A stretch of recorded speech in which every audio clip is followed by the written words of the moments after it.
అయితే సృష్టి మాట్లాడుతూ ఉన్నది, అయ్యా నీ రాకడ ఎప్పుడు, నీ తీర్పు దినము ఎప్పుడు? నేను ఈ శ్రమను నేను అనుభవించలేకపోతా ఉన్నాను, ఈ శ్రమల్లో నేను బాధపడలేకపోతూ ఉన్నాను. అయితే నేను ఆలోచన చేస్తున్నాను. ఏమని ఆలోచన చేస్తున్నానంటే, నరుడు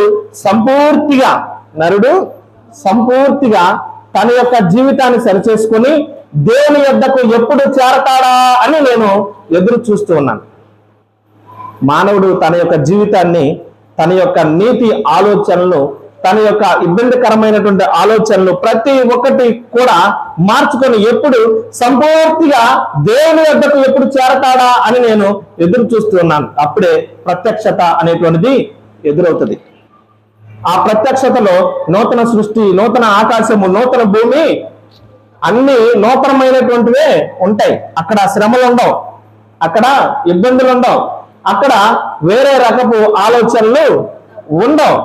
కాబట్టి సృష్టి అంట మానవుని కంటే ముందుగా, మానవుని కంటే కూడా ఆశగా ఎదురు చూస్తూ ఉన్నదంట. ఈ మానవులందరూ ఎప్పుడు మారి దేవుని దగ్గరకు వెళతారో అనేటువంటి ఆలోచన.